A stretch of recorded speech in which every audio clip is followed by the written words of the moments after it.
kemudian barulah kita akan terus kepada latihan dan bagaimana menjawab soalan-soalan dalam ekonomi. Itu paling penting. Okey.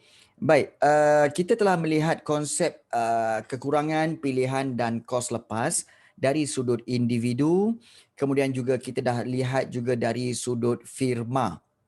Betul ya Shimir? Kalau tak silap cikgu kita dah sampai sini kan, berkaitan dengan takrif kos lepas bagi firma, dan kita nak masuk hari ini iaitu takrif kos lepas bagi kerajaan. Okey, baik. Cikgu ulang semula iaitu berkaitan dengan bab ini. Okey, bab 1 ni sebenarnya bermula dengan apa tahu? Yang pertama iaitu pengenalan kepada ekonomi. Apa itu ekonomi? Iaitu oikonomus. Okey, iaitu berkaitan dengan kajian berkaitan dengan isi rumah. Okey, isi rumah, dan juga kita lihat berkaitan dengan iaitu berkaitan dengan masalah. Masalah yang berlaku iaitu kekurangan dan pilihan. Okey, daripada masalah kekurangan, pilihan membawa kepada kos lepas. Dan seterusnya kita dah belajar juga tentang berkaitan dengan takrif kos lepas itu. Okey, dan juga pada setiap unit ekonomi. Ingat unit ekonomi itu merujuk kepada apa? Kepada individu atau isi rumah, firma dan juga kerajaan. Kemudian kita dah lihat tentang faktor-faktor pengeluaran. Faktor pengeluaran ini memang kritikal kamu kena tahu, iaitu buruh, tanah, modal dan usahawan. Ya, buruh, tanah, modal dan usahawan. Dan kat sini diberi tafsiran tentang kos lepas, iaitu apa maksud kos lepas? Kos lepas ialah kos kedua terbaik yang terpaksa kamu lepaskan kerana kamu memilih pilihan, membuat pilihan yang terbaik. Pilihan pertama yang terbaik. So, pilihan kedua yang terbaik yang terpaksa kamu lepaskan itu dipanggil kos lepas. Ya. Baik. Kita dah lihat tentang kos lepas dari sudut individu, iaitu berkaitan dengan pilihan, dan juga individu terpaksa membuat pilihan, dan individu akan membuat pilihan berdasarkan kepuasan. Okey, so dia akan membuat pilihan yang pertama yang memenuhi kepuasan dia. So pilihan kedua terbaik yang terpaksa dilepaskan itu dipanggil kos lepas. Firma pula, kos lepasnya adalah apabila pilihan kedua terbaik yang terpaksa dilepaskan kerana dia firma memilih pilihan yang terbaik yang boleh memaksimumkan keuntungan. Firma matlamat dia keuntungan kan. Manakala kerajaan pula, yang ini kita nak tengok kerajaan ya. Kerajaan kita tahu sebenarnya memang selalu menghadapi masalah kekurangan hasil negara. Maknanya kekurangan pendapatan berbanding dengan projek untuk keperluan rakyat yang pelbagai. Contohnya, kalau kita lihat di situ, Kementerian Kerja Raya memperoleh peruntukan kewangan sebanyak 6 bilion. Okey, 6 bilion kerajaan bagi kepada Kementerian Kerja Raya dalam belanjawan negara. Dan Kementerian Kerja Raya perlu melaksanakan projek iaitu bena lebuh raya daripada Sungai Besi ke Ulu Klang dengan kos 5.3 bilion, dan projek menyediakan, dan satu lagi projek ialah menyediakan dan menaik taraf kemudahan infrastruktur luar bandar. Maknanya naikkan kemudahan-kemudahan yang ada di kampung-kampung di Sabah dan Sarawak. Dan ianya bernilai 4.5 bilion. Okey, kalau ikutkan kerajaan nak buat dua-dua. Tapi oleh sebab masalah kekurangan, kalau kita lihat di sini masalah kekurangan sumber, iaitu kekurangan sumber hasil negara, dan ini menyebabkan kerajaan tak dapat laksanakan kedua-dua projek itu serentak. Jadi kerajaan terpaksa buat pilihan. Nampak tak? Kerajaan kekurangan sumber hasil negara, maka kerajaan terpaksa buat pilihan berdasarkan projek pembangunan yang mendatangkan kebajikan masyarakat yang maksimum akibat masalah kekurangan sumber hasil. Maknanya daripada dua-dua projek ni, kerajaan kena fikir mana satukah yang akan boleh memberikan kebajikan masyarakat yang maksimum. Okey, iaitu projek lebuh raya ataupun projek menaik taraf kemudahan infrastruktur. Jadi, kalau kita lihat di sini ya, jika pembinaan lebuh raya dapat memberi kebajikan masyarakat yang maksimum, kerajaan akan memilih untuk membina lebuh raya baru. Sebaliknya, jika penyediaan kemudahan infrastruktur di kawasan luar bandar itu dapat memberi kebajikan masyarakat yang maksimum, so kerajaan akan memilih projek penyediaan kemudahan infrastruktur di kawasan luar bandar. So, jika kerajaan memilih untuk membina lebuh raya baru, kos lepas yang dihadapinya ialah kebajikan yang mungkin diperoleh daripada projek pembangunan kedua terbaik yang terpaksa dilepaskan. Okey, iaitu apa? Dia terpaksa lepaskan projek penyediaan kemudahan infrastruktur luar bandar. Sebaliknya, kalau kerajaan pilih untuk sediakan kemudahan projek luar bandar tu, okey, maka kos lepasnya adalah projek pembinaan lebuh raya baru. So mudah untuk difahami tentang konsep, okey, konsep kos lepas dari sudut kerajaan. Boleh faham setakat ni, Syimir dan Auni? Boleh faham okay. Alright, good. Alright. So, kalau kita lihat soalan-soalan akan berbentuk macam ni lah iaitu soalan-soalan dikatakan akan diberikan dua pilihan, membina sebuah kilang baru dan juga mengambil alih syarikat pesaing.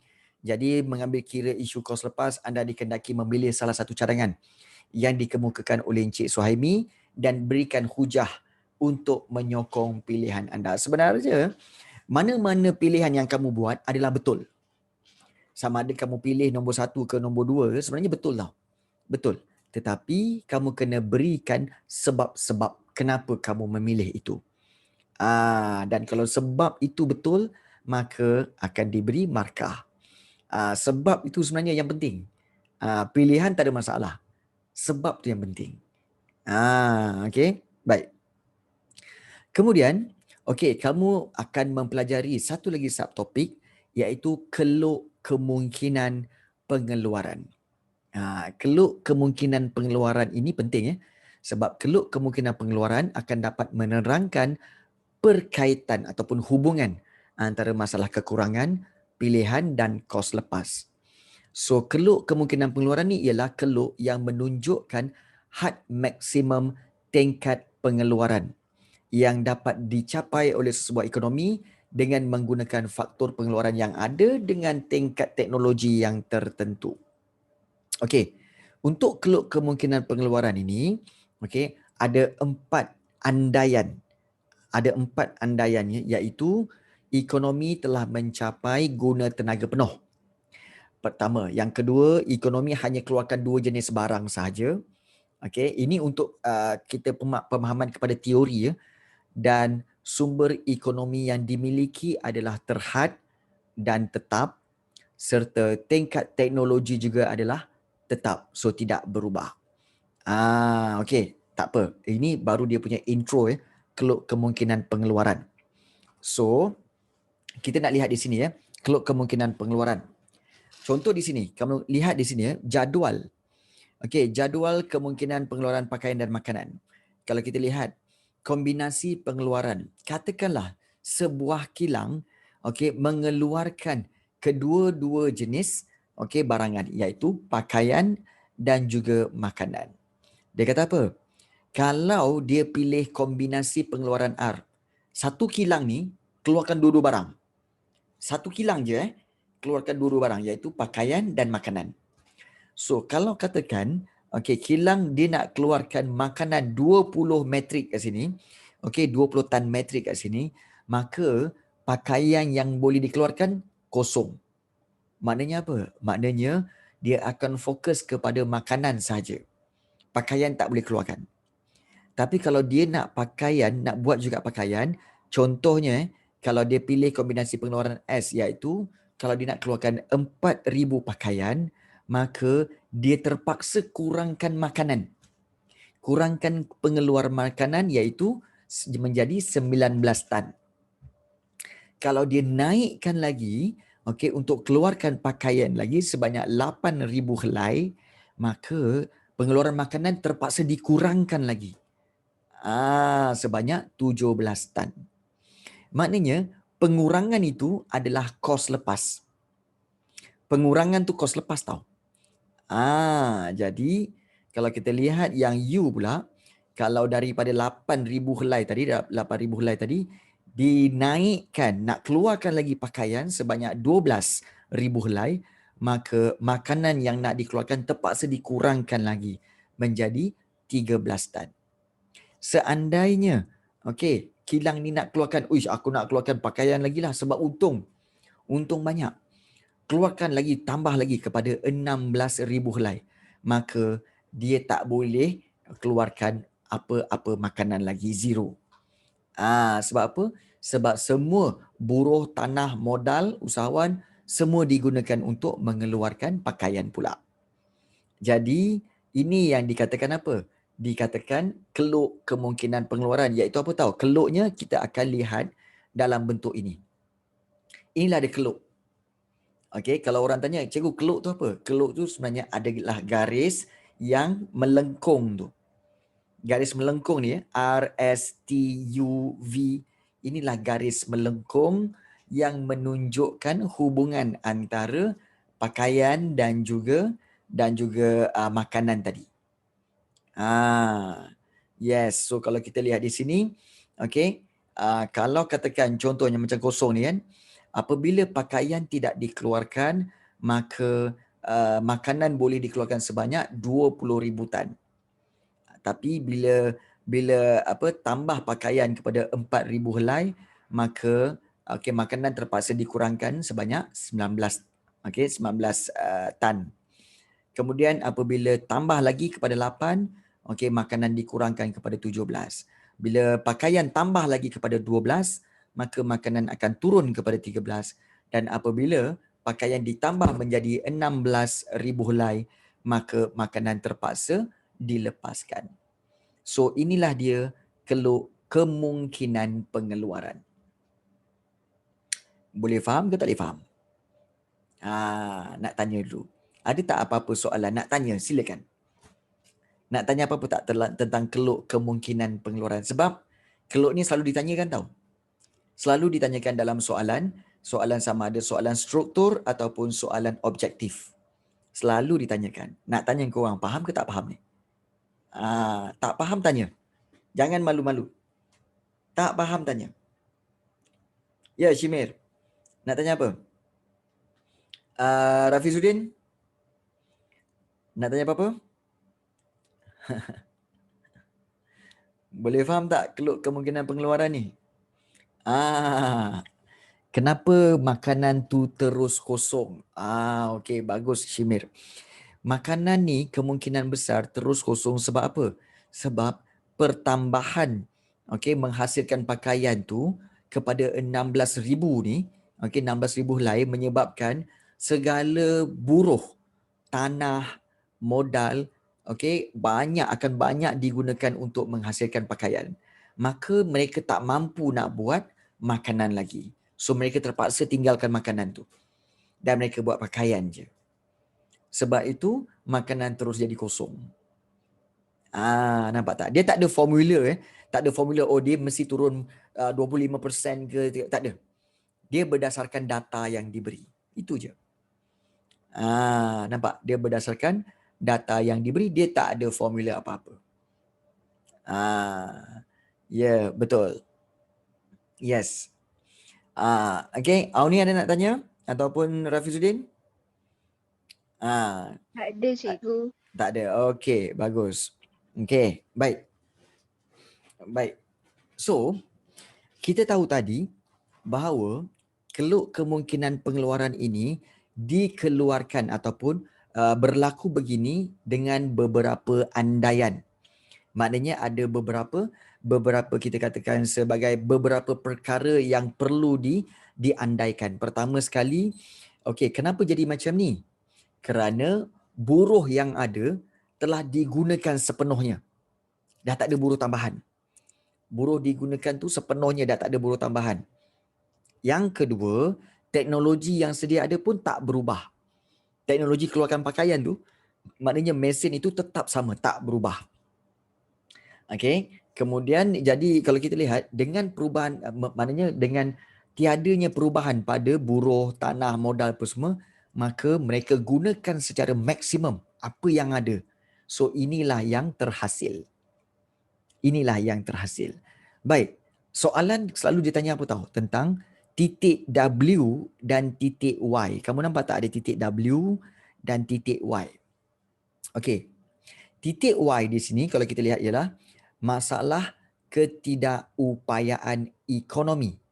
Ya, maknanya tak upaya ekonomi ya, dapat digambarkan oleh titik kombinasi pengeluaran yang berada di luar keluk kemungkinan pengeluaran, iaitu titik Y ini. Okey. Jadi sebab itu titik Y ini dikatakan sebagai apa? Titik ketidakupayaan. Ketidakupayaan ekonomi. Manakala titik W ni yang bahagian dalam tu, okey, menunjukkan kombinasi pengeluaran yang tidak cekap. Kerana ekonomi gagal menggunakan faktor pengeluaran yang ada dengan sepenuhnya. Maksudnya berlaku masalah pengangguran atau pembaziran. Okey. Cikgu rasa ramai yang akan jadi macam apa benda ni cikgu? Apa benda ni? Okey, baik. Okey. Nak tak cikgu terangkan cara yang lain? Nak tak cikgu terangkan cara yang lebih jelas? Nak cikgu ulang? Of course. Okey, baik. Boleh. Okey, baik. Dia macam ni. Okey. Cikgu buat dalam bentuk cikgu sketch lah. Okey, baik. Seandainya, okey, kita akan buat, kita akan buat satu garisan keluk. Okey, keluk macam ni. Okey, baik. Andaikan kamu ada syarikat. Syarikat kamu, okey, katakan ada duit 1 juta. Macam-macam boleh buat. Kamu pun fikir, ish, aku ni syarikat ni, aku nak buat barang lah. Nak tanya barang apa Jadi kamu tanya kawan-kawan semua kan. Okey, kita buat, kita buat shampoo. Jadi kamu kata, okey, kita buat shampoo lah. Jumpa orang lain. Orang lain kata, ish, shampoo tak lah. Yang paling untung sabun. Kamu pun fikir, sabun pun lagi untung.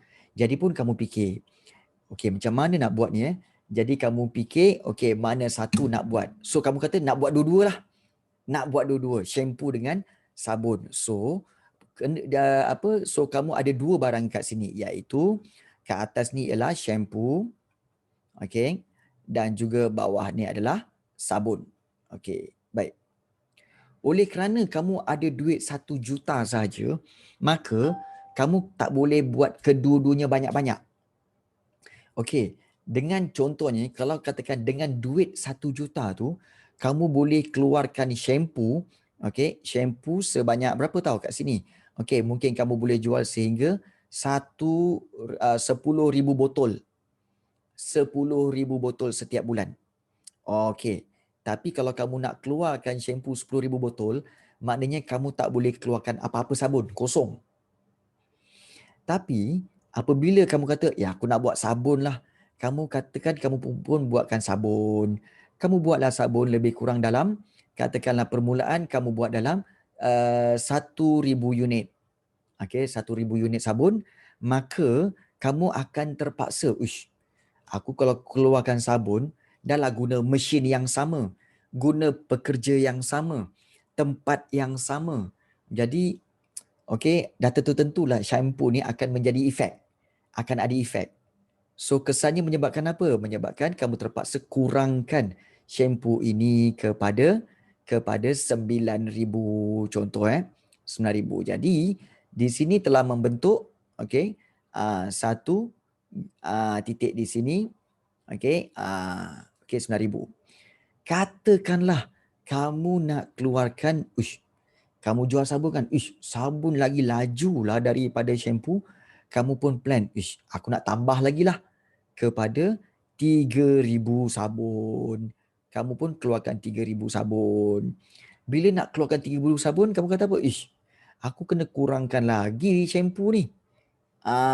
Jadi kurangkan shampoo, katakanlah kamu terpaksa kurangkan shampoo kepada 7,000 saja sebab pekerja yang ada banyak, kamu dah ada suku pekerja dengan modal kamu dah buat untuk sabun. Jadi ramai yang bekerja di sabun, tak ramai dah yang bekerja di shampoo. Jadi kamu terpaksa kurangkan shampoo, maka keluk tu akan beralih di sini. Nampak?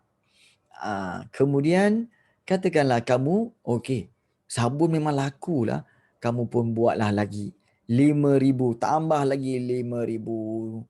Okey, 5,000 sabun, maka kamu dah agak dah, memang aku kena kurangkanlah shampoo ni kepada 6,000 saja sebab ramai pekerja dah buat sabun pula. Nampak tak kat situ? Jadi dia begini. Kemudian bila kamu tengok, uish, makin sabun ni memang makin untung lah sebenarnya. Tak apalah, dah lah aku keluarkan je lah. Keluarkan je lah sabun. Terus kamu buat sebanyak 10,000 ketul sabun. Maka bila keluarkan 10,000 sabun ini, maka kamu kata apa? Tak payahlah nak buat shampoo. Kan? Buat je lah terus sabun. So, sabun kamu dah tak buat. Kamu terus buat sabun sebanyak 10,000. Jadi, daripada sini, kalau kamu sambungkan keluk-keluk ini, sambungkan titik-titik tadi, maka kamu telah dapat, inilah dipanggil sebagai apa? Sebagai, kita kata sebagai keluk, ya, keluk kemungkinan pengeluaran. Ya, itu sebenarnya. Keluk kemungkinan pengeluaran. Boleh faham setakat ni Okey. Boleh faham kan? Tak faham tak apa, tanya je. Tak faham tanya je Baik. Katakanlah okey, katakan kamu dah guna semua.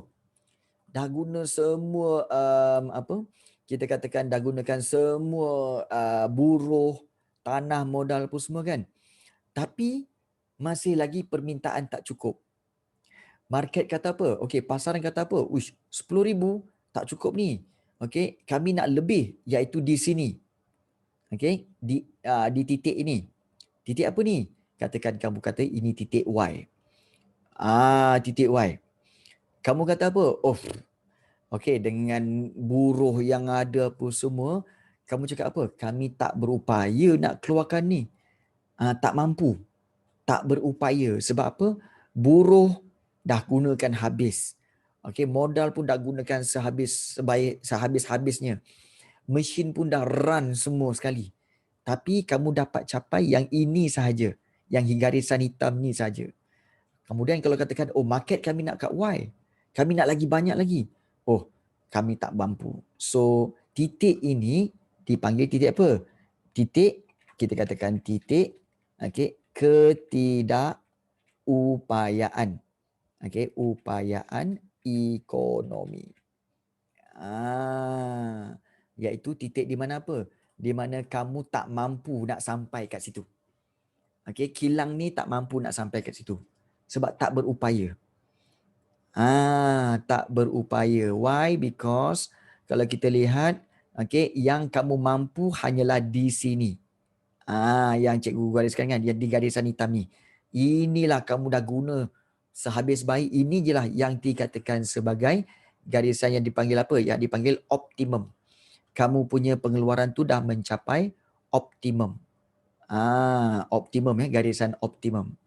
Yang ini kamu tak berupaya. Dah guna habis dah, kamu memang tak berupaya. Titik ketidakupayaan ekonomi. Baik. Katakanlah, tiba-tiba kamu katakan buat kan. Suddenly kamu dapat di sini. Katakan DM. Kamu kira-kira kan, kamu pun buat production. Suddenly production kan cuma berada di mana tahu? Iaitu berada di sini je. Berada di garisan merah tu, iaitu di titik M. Dan ini dipanggil apa? Ini dipanggil iaitu sebagai apa? Sebagai, kita kata sebagai titik ketidakcekapan ekonomi. Okey, jap. Ekonomi, ketidakcekapan ekonomi. Kenapa tak cekap? Dia kata tak cekap sebab apa tahu? Korang tahu tak? Pekerja-pekerja dah banyak. Kemudian kamu ada modal besar. Kemudian kamu ada mesin yang power-power. Tapi hanya mampu keluarkan di garisan ini je. Apa masalah kau ni? Boleh keluarkan kat sini je. Sepatutnya kau keluarkan dekat optimum. Tapi kau keluarkan dekat garisan M ni. Maknanya apa? Maknanya kamu tak cekap. Tak cekap menggunakan sumber. Sebab apa? Buruh yang ada membazir. Mungkin buruh yang ada kamu biarkan dia merayau-rayau tak buat kerja. Kemudian modal yang ada, orang suruh modal tu buat untuk perkilangan, kamu pergi beli kereta lah, kan, pergi enjoy lah, kan. Jadi bermakna kamu tidak cekap. Di sinilah ada dua titik yang selalu ditanyakan di dalam exam, iaitu apa? Titik ketidakcekapan ekonomi dan titik ketidakupayaan ekonomi. So jelas ke tak jelas? Boleh faham ke tak boleh faham apa yang cikgu terangkan ni? Boleh Rafi? Macam mana? Boleh? Boleh faham tak? Ada nak tanya apa-apa tak? Nak tanya apa-apa tak? Silakan. Nak tanya-tanya. Jangan tunggu-tunggu. Tanya je. Oh, mak ngai. Jelas nyata dan derang tak ada dengung mak ai. Itu izhar tu. Kan? Bukan idgham tu. Kan? Kan? Kalau ada idgham tu bagi tahu kita nak tahu dia idgham bila guna ke ma'al guna. Nak kena tanya. Kan? Kalau izhar nak tanya juga kan. Izhar hakiki ke izhar syafawi? Izhar hakiki ke izhar syafawi tu nak kena tahu. Jangan tanya pula tiba-tiba mat asli ke kan. Mat tabi'in ke? Dah, jangan tanya. Baik. So ini berkaitan dengan keluk kemungkinan pengeluaran. Boleh faham sebab kadang-kadang dalam soalan kamu kena dikendaki untuk bina keluk ni bina keluk ini. Kemudian soalan tanya tentang apa maksud titik ketidakcekapan ekonomi dan apakah maksud titik ketidakupayaan ekonomi. Kena faham sebab itu cikgu cakap ekonomi ni kamu faham konsep dia. Faham konsep dia kamu boleh jawab. Tak faham konsep dia, tak faham istilah-istilahnya, dan kamu akan ada problem. Fahami setiap istilah-istilah tu dan kamu akan kata, oh, tahu dah. Kan? Jadi kalau ada soalan, cepat-cepat bertanya, jangan tunggu-tunggu. So itu yang ditunjukkan tentang keluk kemungkinan pengeluaran. Right. So, yang di bawah ini adalah sebenarnya dia punya apa? Dia punya huraian huraian tentang keluk tadi. So kalau kamu lihat huraian-huraian ini, inilah cara bagaimana untuk kamu menjawab soalan ekonomi dengan bentuk huraian. So, baik. Ada juga pengiraan kos lepas. Bagaimana nak mengira kos lepas? Perubahan unit yang pertama dibahagikan dengan perubahan unit yang kedua. Contoh pengiraan kos lepas iaitu dari titik R ke titik S. So kalau kita lihat 19 tolak 20 bahagi 4 tolak 20. 4 tolak 0. So negatif 0.25. So di sini kamu boleh nampak bahawa 0.25, negatif 0.25 itu adalah kos lepas. Itu adalah kos lepas. Dan tanda negatif menunjukkan bentuk keluk yang mencerun ke bawah dari kiri ke kanan, iaitu mencerun kecerunan negatif. Maksudnya kalau kita lihat dalam tadi tu, yang ini kan, so dia mencerun ke bawah dari kiri ke kanan. Inilah dikatakan sebagai kecerunan yang negatif. Kecerunan yang negatif. So dia dalam pengiraan dia akan wujud tanda negatif sebelum tanda nombor. Contohnya negatif 26. So dia ada benda macam ni ya. Tapi tak apa. Nanti cikgu akan tunjukkan cara pengiraan dia nanti. Okey. Baik. Seterusnya, kita sambung lagi dengan setelah habis keluk dan juga kos lepas ini. Okey. Kalau kita lihat inilah dia contoh dia. Okey, ini nanti kita akan buat. Okey, kemungkinan pengeluaran. Okey. Baik. So, kita nak masuk kepada satu yang dikatakan sebagai subtopik yang baru, iaitu apa? Sistem ekonomi dan penyelesaian masalah asas ekonomi. Di PDPR sekolah, dah belajar ke belum tentang sistem ekonomi ni? Dah belajar ke belum sistem ekonomi? Nak tanya dulu. Dah belajar ke belum? Dah. Okey, Rafizuddin, bagus. So, Rafizuddin, secara umumnya kamu faham tak tentang sistem ekonomi? Faham dah tak berapa. Okey. Okey, baik. Tak berapa. Syimil dan Auni, macam mana, boleh faham tak? Dah belajar kan tentang sistem ekonomi? Tak belajar lagi? Belum habis. Dah, tapi belum habis lagi lah. Okey, dah tapi belum habis lagi. Tak apa. Okey. So kita lihat nanti apakah itu masalah asas ekonomi dan pelbagai lagi. Okey. Kita dikenalkan dengan masalah asas ekonomi. Okey, selalu pelajar-pelajar confuse. Sebenarnya dalam bab 1 ada 2 masalah. Pertama masalah ekonomi, yang kedua masalah asas ekonomi. Ingat tu. Masalah ekonomi yang mana cikgu? Okey, masalah ekonomi yang ada kekurangan pilihan kos lepas. Itu masalah ekonomi. Masalah asas ekonomi ialah masalah yang berkaitan dengan soalan-soalan. Iaitu soalan apa? Apa yang hendak dikeluarkan? Bagaimana hendak dikeluarkan? Berapa yang hendak dikeluarkan? Dan untuk siapa dikeluarkan? So maknanya ada 4 soalan. So kalau kamu tengok, kalau ada perkataan masalah asas ekonomi, kamu ingat 4 soalan ni. Apa, bagaimana, berapa, untuk siapa. Ingat tu. Ya. Jadi masalah asas ekonomi macam mana cikgu? Apa, bagaimana, berapa, untuk siapa ni tak faham lah. Okey, macam ni. Baik. Seandainya, kamu letakkan diri kamu sebagai firma. Kamu sekarang ni cikgu nak kamu setkan mind kamu bahawa kamu adalah firma. Kamu adalah syarikat. Bila syarikat, kamu ada wang, kamu nak buka syarikat. Mula-mula sekali kamu akan fikir apa?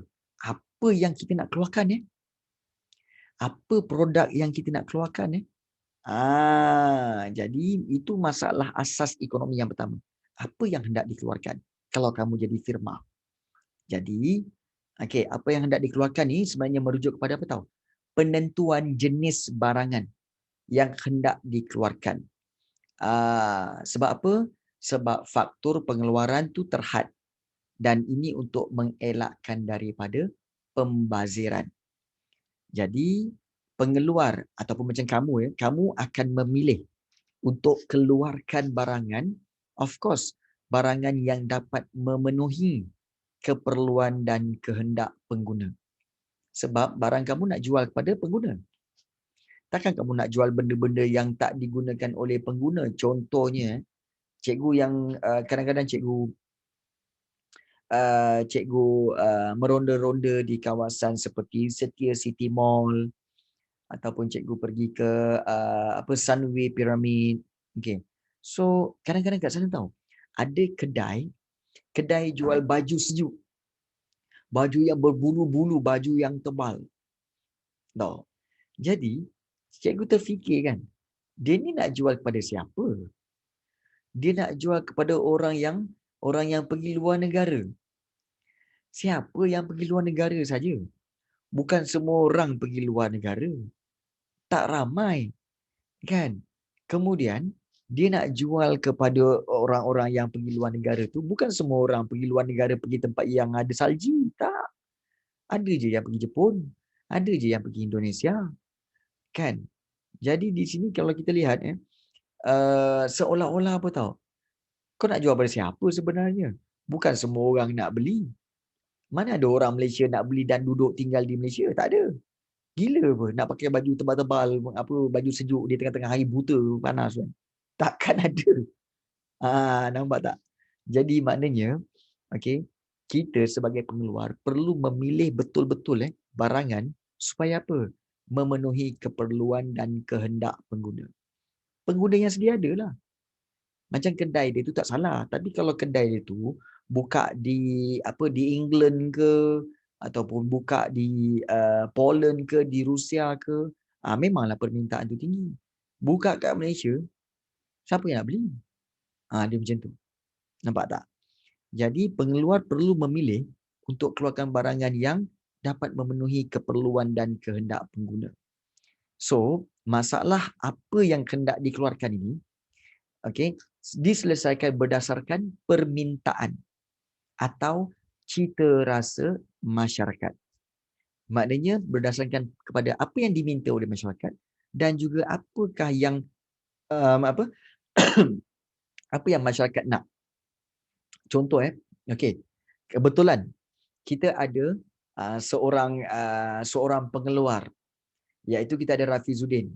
Okey Rafizuddin, cikgu nak tanya kamu lah kamu adalah pengeluar ataupun kita kata kamu pencipta lagu, pencipta muzik.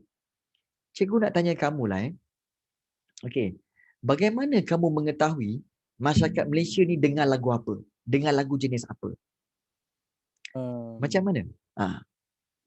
Saya try dengar lagu-lagu dorang atau Okey. lagu-lagu yang orang minat. Okey. Dan kamu akan create lagu kamu berdasarkan apa yang orang minat. Inspirasi. Dari inspirasi lah. Jadi kamu yakin ke bahawa lagu yang kamu cipta tu berdasarkan kepada apa yang kamu dengar itu akan memenuhi permintaan orang lain? Dia macam dia tak memang mula-mula macam rasa macam tak ramai kot, tapi kita try je. I see. Jadi sebab cikgu tahu kamu banyak mencipta lagu-lagu yang bergenre hip hop dan juga bergenre yang banyak rap semua kan.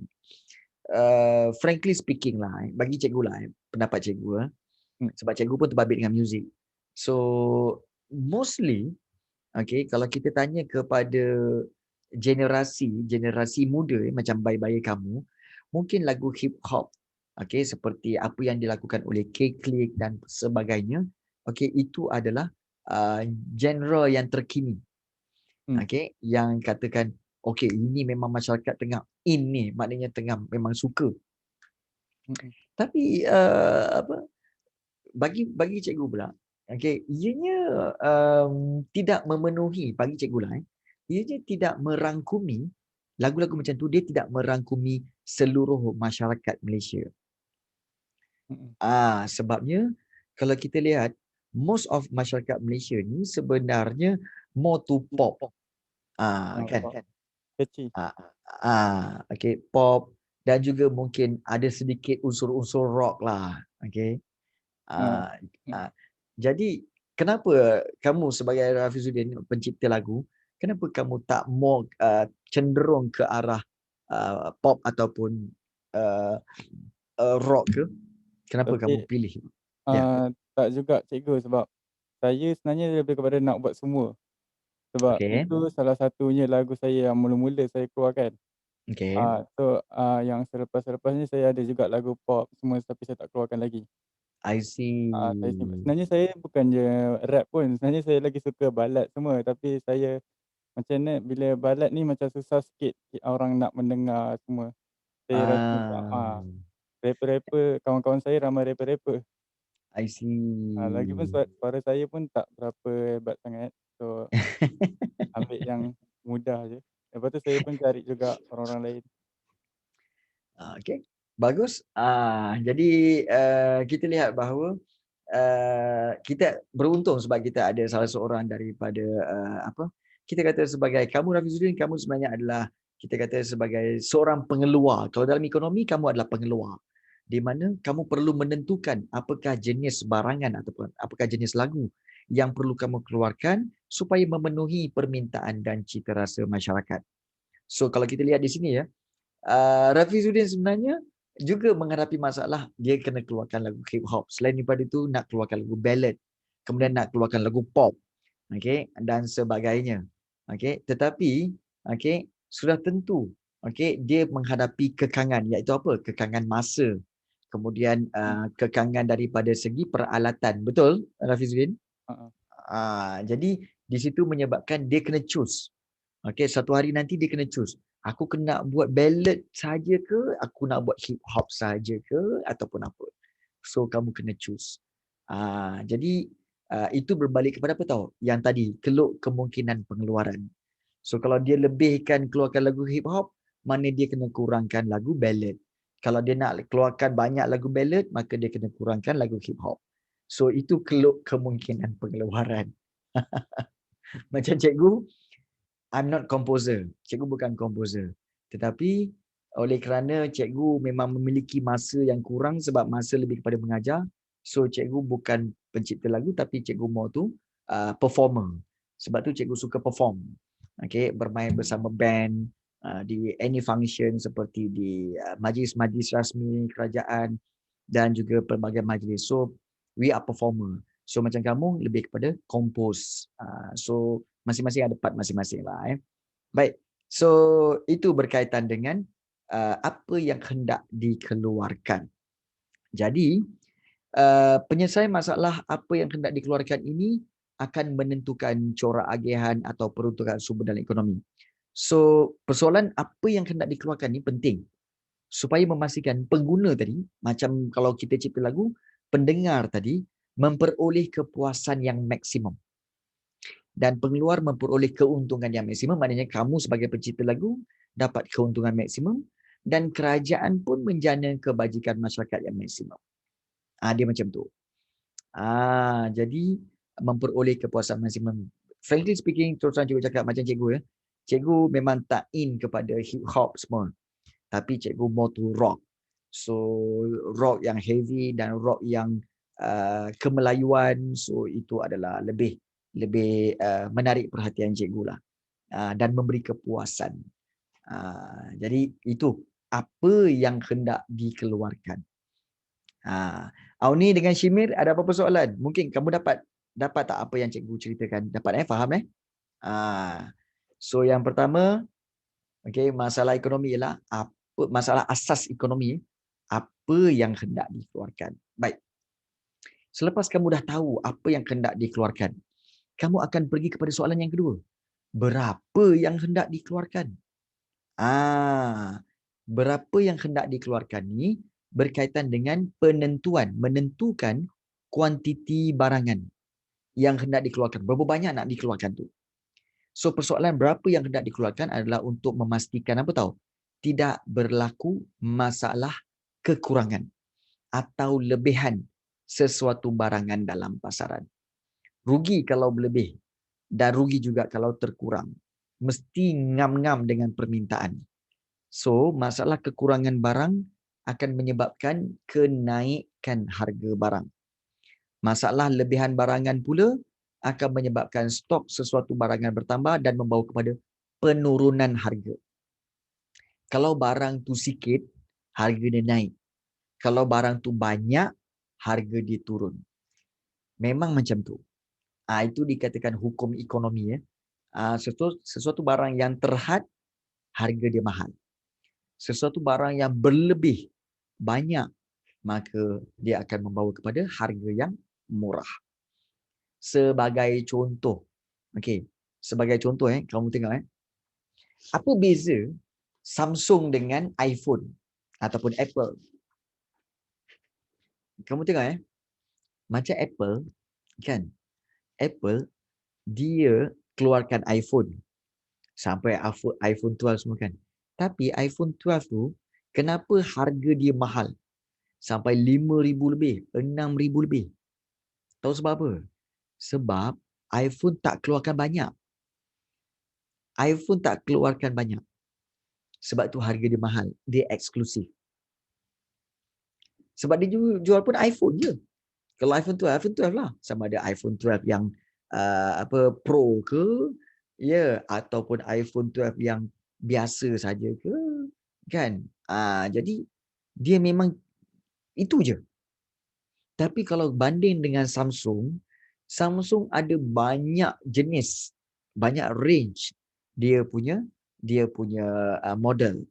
Sama ada model yang bawah 500 pun ada, bawah RM1,000 pun ada, antara 1,000 hingga 1,500 pun ada, 2,000 pun ada, model yang RM3,000 pun ada, model yang RM5,000 pun ada.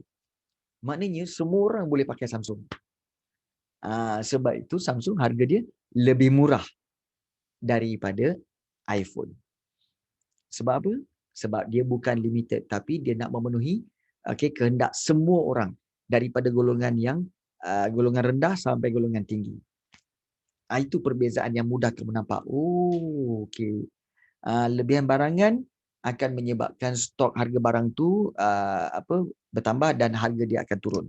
Tapi kalau barang tu kurang, harga barang tu akan naik. Jadi berapa kuantiti barangan yang hendak dikeluarkan oleh pengeluar ditentukan berdasarkan permintaan masyarakat dan faktor pengeluaran yang diperuntukkan untuk mengeluarkannya. Maknanya, berapa banyak kita nak keluarkan tu bergantung kepada demand masyarakat lah. Masyarakat nak berapa banyak? Satu.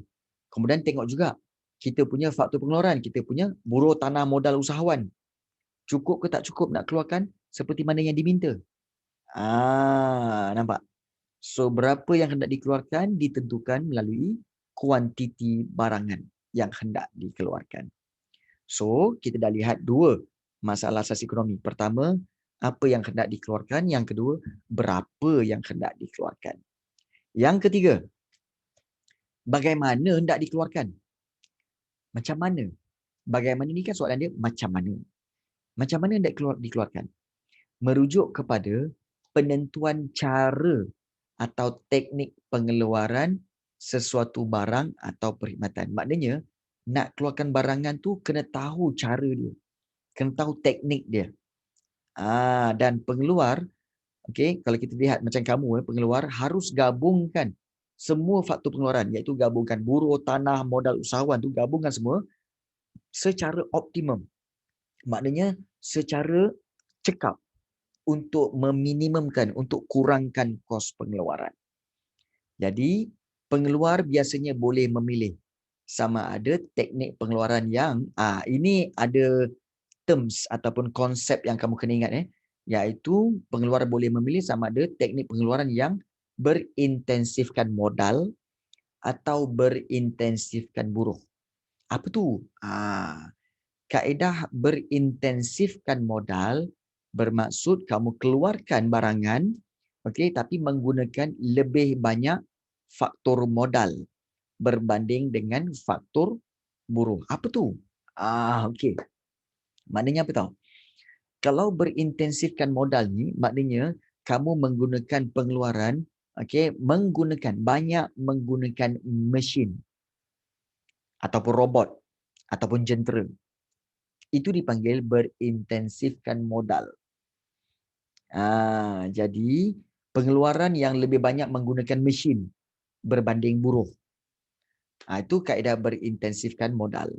Manakala kaedah berintensifkan buruh ni bermaksud apa tahu? Pengeluaran juga production, tapi menggunakan lebih banyak faktor buruh. Maknanya banyak menggunakan buruh berbanding dengan mesin. Itu perbezaan dia.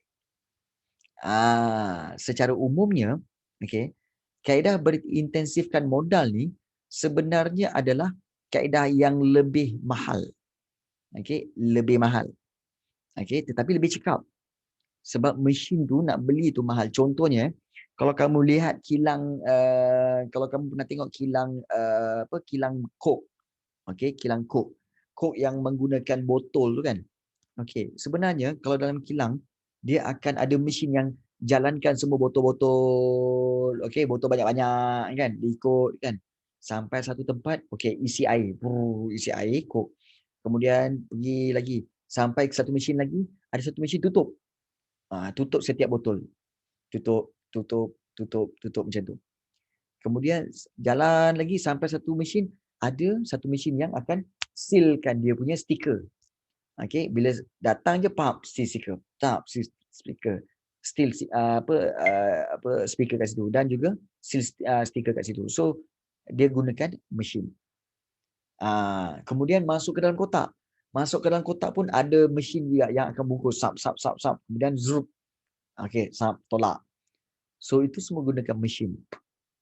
Itu apa? Itu adalah berintensifkan modal. Kalau berintensifkan buruh, back to the 1980s dulu tahun-tahun 80-an, isi air itu memang ada mesin. Okey. Tapi bila menutupnya kan, ada pekerja-pekerja yang duduk kat tepi kan, akan ambil penutup dan tutup. Tutup. Macam tu. Ada mesin. Ada buruh, ada buruh yang tutup. Kemudian ada pula buruh yang akan apa? Dia inspect satu-satu, dia tengok. Ada tak botol yang pecah? Ada pekerja yang tengok botol satu-satu Okey, ada tak yang pecah? Ada yang bocor ke tak? Kemudian sampai kat satu ujung bahagian tu ada pekerja pula yang apa? Yang akan seal kan. Dia ambil pap seal. Okey, pap tak. Ambil seal. Pap tak. Ambil seal. Macam tu. Kemudian ada pula pekerja kat ujung tu yang akan okey, ambil dan susun. Susun dalam kotak, okey, tutup. Dia pula. So, yang kedua tu adalah kaedah berintensifkan modal. Maknanya berintensifkan buruh. Maknanya banyak menggunakan para pekerja. So itu beza antara kaedah berintensifkan modal dan berintensifkan buruh. Bagi kamu, mana yang lebih baik? Bagi kamu bertiga, mana yang lebih baik? Berintensifkan modal ke berintensifkan buruh? Cuba tulis dalam group chat. Mana yang lebih baik? Yes. Yang mana satu? Pilih. Macam ni. Nampak? Yang mana satu lebih baik? Menggunakan intensif modal ke intensif buruh? Auni, apa jawapan kamu? Ataupun Shimel, mana satu pilihan kamu? Rafizuddin, apa pilihan kamu? Berintensifkan modal ke berintensifkan buruh? Cepat tulis. Nak tengok cara kamu berfikir. Berintensifkan modal ke berintensifkan buruh? Tak tahu. Semua macam menung jap. Mana satu modal kot. Okey, so Rafizuddin kata modal kot. Sebab apa? Sebab modal lebih cekap. Betul kan? Kalau berintensifkan modal ni, iaitu berintensifkan mesin-mesin ni, dia lebih kita kata lebih cekap. Sebab apa? Okey. Kalau kita lihat di sini pemilihan cara pengeluaran ini sebenarnya dibuat berdasarkan harga relatif antara faktor buruh dan faktor modal ataupun teknik pengeluaran yang paling cekap. Sebagai pengeluar, kamu kena pilih manakah sistem yang paling cekap. Paling cekap maknanya paling bagus buat kerja. So kalau kita lihat jika harga faktor buruh secara relatifnya lebih murah berbanding dengan faktor modal, maknanya buruh lagi murah berbanding daripada mesin, maka pengeluar ataupun pengilang akan memilih kaedah pengeluaran yang banyak berintensifkan buruh. Maknanya banyak lebihkan guna buruh pekerja. Sebaliknya, jika harga faktor modal, maknanya jika mesin secara relatifnya lebih murah, jika mesin lebih murah berbanding dengan buruh, pengeluar akan memilih kaedah pengeluaran yang berintensifkan modal. Maknanya berintensifkan mesin. Sebagai contoh macam ni kita lihat negara maju banyak menggunakan teknik pengeluaran berintensifkan modal. Maknanya banyak menggunakan mesin. Sebab apa? Ada tingkat teknologi yang tinggi. Sebab negara maju ni banyak kita kata kemajuan dari segi mesin dan juga teknologi. Itu di negara maju. Tapi kalau negara yang sedang membangun seperti kanan tu, banyak menggunakan tenaga berintensifkan buruh. Kerana mereka memiliki bekalan buruh yang ramai dan bekalan buruh itu murah. Sebagai contoh ya. Okey. Kamu tengok iPhone. Kalau orang cakap, oh iPhone datang daripada US apa semua. Oh memang iPhone datang daripada US. Cuba kamu tengok belik-belik kat belakang tu. Ataupun kat bateri ke apa semua kan. Atau kat kotak dia kan. Ada tak tulis made in mana? Dia buat daripada mana? Kamu tahu tak? Kebiasaannya phone ni dibuat di mana? Di negara mana? Rafizuddin? Kamu agak-agak ingat tak? Dia sebenarnya phone ni kebanyakannya dibuat daripada negara mana? Yes. Ya, betul. Kenapa China?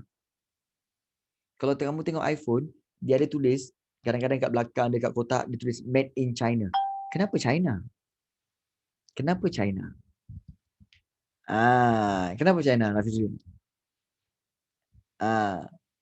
Kenapa itu menjadi satu persoalan.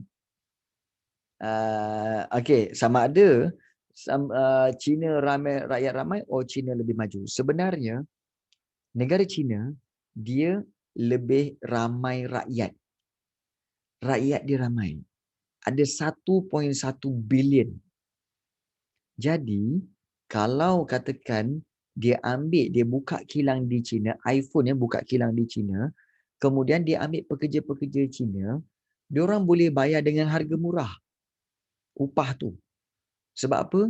Sebab kalau katakan ada seorang, oh saya tak naklah kerja sini, gajinya kecil. Dia keluar saja kan. iPhone cakap apa? Kau nak keluar boleh, kau nak berhenti boleh. Sebab apa? Engkau berhenti saja ada 100 orang yang tunggu nak masuk kerja kat sini. Nampak tak? Jadi kan, jadi sebab itu kebanyakan kilang semua akan buka kilang di China. Why? Buruhnya yang ramai. Maknanya negara China menggunakan apa? Kaedah pengeluaran berintensifkan buruh. Dan kalau kita pergi kepada negara-negara maju seperti Jerman, seperti Britain, mereka buruh tak banyak. Kan? Generasi muda pun makin kurang. Jadi, sebab itu kalau kita lihat dekat sana, kalau kilang-kilang kat sana, banyak menggunakan mesin-mesin. Sebab apa? Dah tak ramai pekerja. So mereka kena gantikan pekerja tu dengan mesin. Jadi sebab tu negara-negara maju lebih banyak menggunakan mesin, iaitu teknik pengeluaran berintensifkan modal. Yes. So itu menjawab soalan tentang bagaimana hendak dikeluarkan. Bagaimana hendak dikeluarkan maksudnya apa? Cara atau teknik pengeluaran sesuatu barang atau perkhidmatan. Sama ada berintensifkan modal atau berintensifkan buruh. Baik, tapi kalau negara tak ramai buruh dan tak berapa maju macam mana? Kalau negara itu tak ramai buruh dan tak berapa maju macam mana? Biasanya negara itu akan menggabungkan kedua-duanya. Yes, macam Malaysia kot. Malaysia gabungkan kedua-duanya. Okey, contohnya kalau kita lihat kilang-kilang di Malaysia, contohnya kita ambil kilang yang terkenal ada dua kilang Proton dan kilang Pro 2 yang buat kereta buat kereta Proton, buat kereta Pro 2.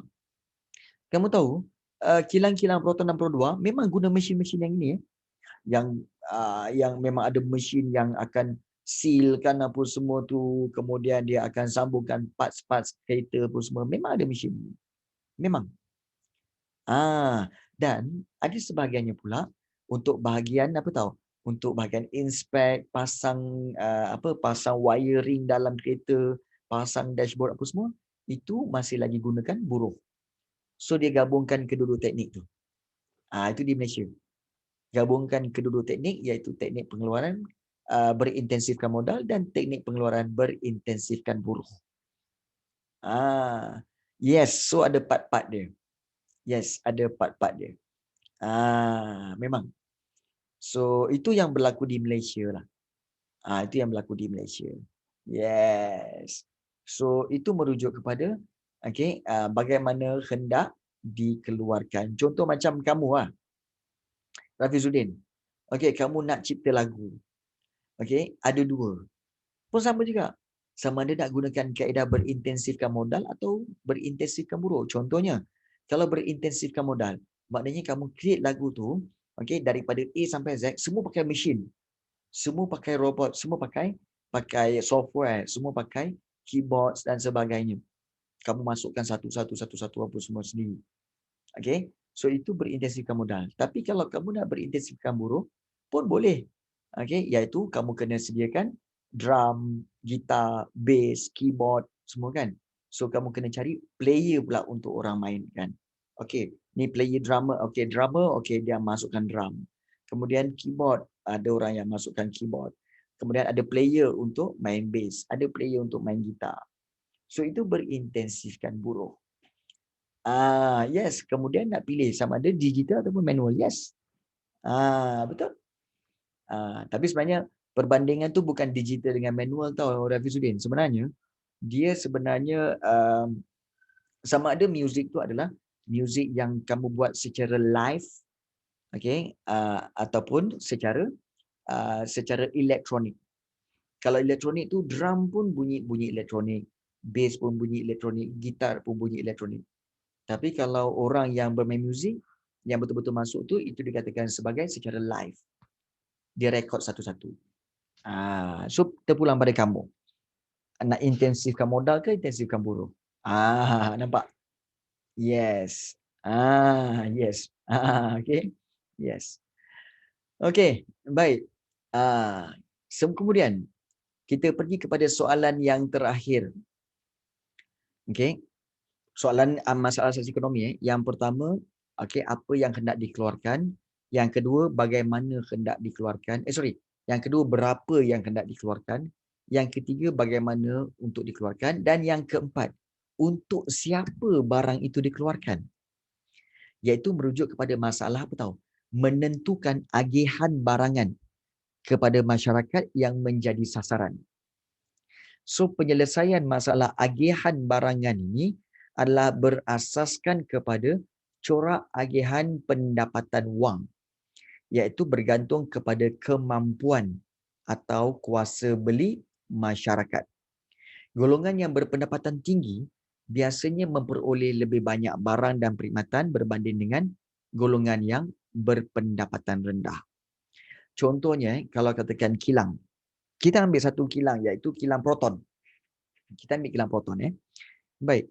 Bila kilang proton keluarkan X70. Kamu ingat kan X70? Memang cantik. Kan proton X70. Tapi harga dia 120,000. Okey, 120,000 tau. X70. Jadi, proton kena tahu sebenarnya dia nak jual kereta tu X70 tu dengan harga RM120,000 tu, dia nak jual kepada siapa? Dia maknanya apa? Dia nak target orang-orang yang apa? Eksekutif. Orang-orang yang pegawai. Orang-orang yang pendapatan dia tinggi. So dia target orang-orang itu yang akan beli X70. Kemudian kita tahu juga Proton ada keluarkan apa? Proton ada keluarkan Proton Saga. Ya, Saga yang barunya kan. Saga yang biasa kan.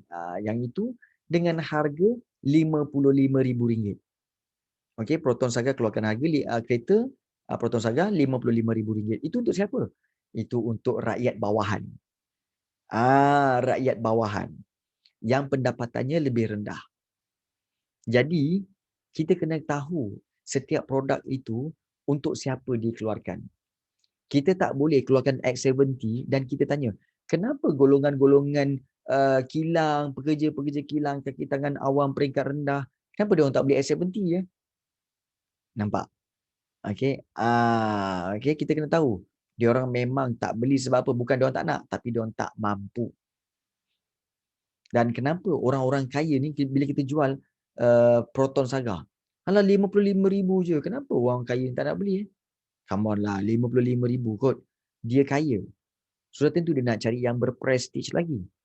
Yang lebih baik lagi. Sebab tu dia akan pilih X70. Ya, betul. Corak agihan pendapatan, duit tu pun berbeza. Jadi kalau macam okey, kita ambil contoh macam kalau macam kamu Rafizuddin kamu create lagu. Okey, lagu hip hop. Kamu kena tahu most of lagu hip hop ni sebenarnya adalah okey, peminat-peminatnya kebanyakannya di mana? Di kawasan bandar. Contoh kita ada kita ada kita ada pengeluar dan kita sama-sama pemuzik.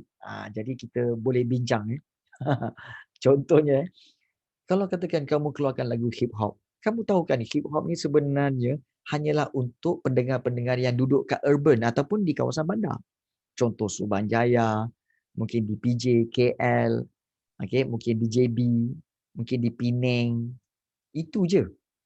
Okay, yang banyak dengar lagu hip hop. Tapi kalau lagu pop, lagi banyak. Maknanya merangkumi seluruh Malaysia akan dengar pop. Dan kalau rock lagi ramai. Kalau rock kan juga hampir seluruh Malaysia akan dengar lagu rock. Mungkin kawasan-kawasan bandar tak lah kan, tapi seluruh Malaysia dengar lagu rock. Jadi kamu kena tahu, okey, kalau aku keluarkan lagu rock ni sebenarnya untuk siapa? Kalau aku keluarkan lagu hip hop ni untuk siapa? Untuk siapa ianya dikeluarkan? Supaya apa? Supaya diorang ini yang akan buat permintaan. Contohlah kalau katakan kamu buat hip hop, lagu hip hop. Kemudian okey, orang-orang di urban ini suka dengar. Dia akan panggil kamu untuk buat show. Okey, Hafizuddin. Okey, buat show untuk kita orang ni. Okey, kita orang akan bayar apa semua. So kamu pun pergi. Tapi kamu tahu kamu punya pendengar terhad iaitu di bandar-bandar saja. Di bandar-bandar saja. Tapi kalau kamu buat lagu rock ataupun mungkin pop, okey, bukan saja di bandar tapi malah di kampung-kampung, di pinggir-pinggir bandar pun panggil kamu. Rafizuddin Melah, onkan mainkan lagu kamu, nyanyikan kita orang lagu kamu yang pop hari tu, yang rock hari tu, kami suka. Nampak tak? Jadi pemilihan untuk siapa dikeluarkan tu penting. Kamu kena tentukan agihan barangan itu dengan betul. Kalau tidak kamu frust. Sebab apa? Asal lagu aku tak diterima sebab kamu salah target. Jadi nampak jika sesebuah syarikat tidak mementingkan persoalan untuk siapa dikeluarkan, ramalkan apa yang akan terjadi kepada produk dan syarikatnya. Okey, kemungkinan besar apa yang terjadi ialah produknya tidak diterima oleh masyarakat. Itu satu. Dan menyebabkan kerugian kepada syarikat. Jadi itu antara yang berlaku apabila untuk siapa dikeluarkan itu tidak dipentingkan. Penting penting. Jadi untuk kita hari ini kita telah belajar berkaitan dengan 4 soalan. Iaitu masalah asas ekonomi, iaitu masalah apa yang hendak dikeluarkan, berapa yang hendak dikeluarkan, bagaimana hendak dikeluarkan dan untuk siapa barang dikeluarkan. Sebagai contoh, kita tengok soalan nombor 1 ni nyatakan masalah asas ekonomi berdasarkan situasi-situasi yang berikut. Soalan nombor A, Shimir akan jawab. Soalan B, Auni akan jawab. Dan soalan C, Rafizuddin akan jawab. Contohnya Shimir. Shimir. Soalan A. Kilang biskut top ingin memaksimumkan outputnya pada tahap kos yang minimum. Ini menyelesaikan masalah apa ni? Masalah apa ni kat sini? Adakah masalah apa yang hendak dikeluarkan? Atau masalah berapa yang hendak dikeluarkan? Atau masalah bagaimana hendak dikeluarkan? Atau masalah untuk siapa barang dikeluarkan? Shimir, cepat. Auni pula, yang B. 10,000 botol jus buah delima merah dikeluarkan oleh syarikat Sihat Selalu Sendirian Berhad. Auni, bagi tahu cikgu. Ini mengatasi masalah apa? Apa yang hendak dikeluarkan? Bagaimana hendak dikeluarkan? Berapa hendak dikeluarkan? Ataupun untuk siapa barang dikeluarkan? Bagi tahu. Berapa yang hendak dikeluarkan? Betul Auni. Iaitu 10,000 botol jus buah delima merah ni Bermakna dia ada amount kat situ 10,000 botol jus buah delima merah. So 10,000 itu merujuk kepada berapa yang hendak dikeluarkan. Betul Auni. Okey, bagus. Baik. Untuk Rafizuddin, okey. Telefon pintar eksekutif dikeluarkan untuk mereka yang berpendapatan antara 5,000 hingga 8,000. So yang ini menjawab soalan masalah apa? Masalah apa ke? Masalah berapa ke? Atau masalah bagaimana hendak dikeluarkan? Atau masalah untuk siapa barang dikeluarkan? Mana satu? Untuk siapa Rafizuddin. dikeluarkan? Yes. Untuk siapa dikeluarkan? Ya, betul. Yang C itu adalah untuk siapa barang ini dikeluarkan. Yes. Shimir mana Shimir? Yang A dapat tak Shimir? Yang A dapat tak? Kilang biskut top ingin memaksimumkan outputnya pada tahap kos yang minimum. Dan juga yang D tu. Kedai homemade Anifa memutuskan untuk mengeluarkan tat nenas gulung menjelang Hari Raya Aidilfitri ini kerana permintaannya jauh lebih tinggi daripada tat jenis yang lain. Okey, yang D tu cikgu buka kepada semua.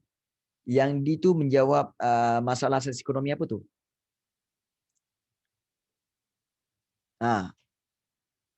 Auni dengan Rafizuddin mengeluarkan tat nenas gulung menjelang Hari Raya Aidilfitri ini kerana permintaannya jauh lebih tinggi daripada tat jenis yang lain. So ini menjawab masalah asas ekonomi apa?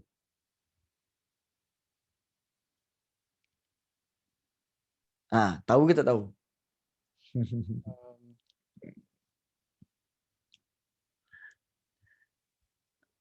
Tahu ke tak tahu?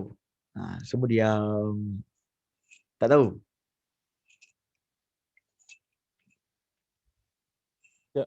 Pilihan jawapan dia apa?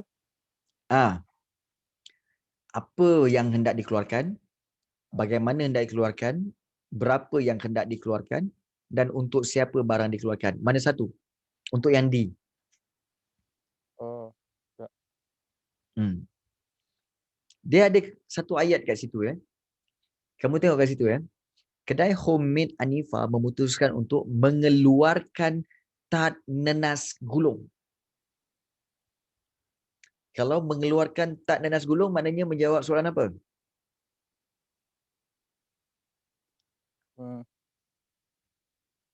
Bagaimana?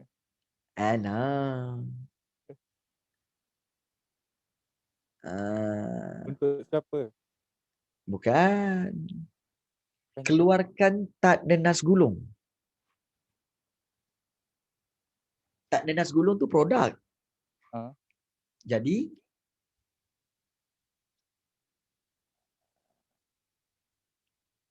apakah soalan yang telah terjawab kat situ?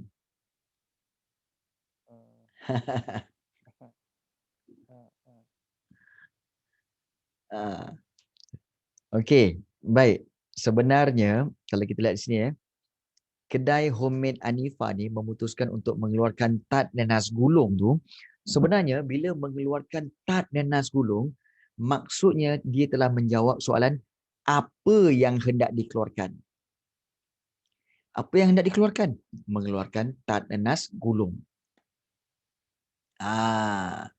Kalau yang A tu, kilang biskut top ingin memaksimumkan outputnya pada tahap kos yang minimum. Itu menjawab soalan bagaimana hendak dikeluarkan. Bagaimana hendak dikeluarkan. So, inilah dia contoh-contoh situasi yang diberi dan kamu kena beritahu. Apakah masalah asas ekonomi yang telah diselesaikan di sini? Apakah masalah ekonomi yang telah diselesaikan mengikut situasi-situasi ini? Jadi, inilah antara bentuk soalan yang kamu akan jumpa dalam soalan soalan dalam bentuk sama ada struktur ataupun esei, ataupun mungkin kadang-kadang juga soalan objektif. Baik, setakat ini Rafizuddin dah belajar sampai sini dah BPDBR? Dah, okey. Auni dah sampai sini dah juga? Auni? Auni pun Dah. dah okey, bagus. Okey. Kalau begitu, okey, pada sekejap kita ada satu lagi di sini sebenarnya, iaitu kita akan lihat tentang sistem ekonomi sebenarnya. Tetapi sebelum sistem ekonomi ini, okey, iaitu sistem ekonomi ini panjang juga.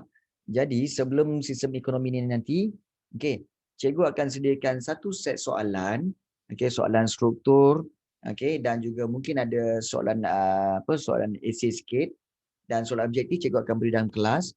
Pada next class, okey, kita akan bincangkan latihan-latihan dan bagaimana nak menjawab soalan-soalan ekonomi ini. Okey. Jadi Auni form 4 kan Auni? Form 4 kan Auni? Ya, Ke form 5? cikgu. Sorry lah Auni kan. Ya, tak form 4. Ya, okey. Tak apa. Okey. So tak apa. Nanti minggu depan kita akan bincangkan soalan-soalan daripada bab ini. Boleh ya Auni dan juga Rafizuddin boleh Boleh, cikgu. Alright. So, itu saja pada hari ini. InsyaAllah kita akan bersambung lagi kelas kita pada minggu hadapan, pada hari dan waktu yang sama. Okay? So, kita jumpa lagi pada next class. InsyaAllah. Okay? So, itu saja pada hari ini. Kita jumpa lagi. Assalamualaikum dan okay, jumpa lagi. Bye. Terima kasih, cikgu. Sama-sama Salam. ni. Salam. Okay, sama-sama Rafizuddin.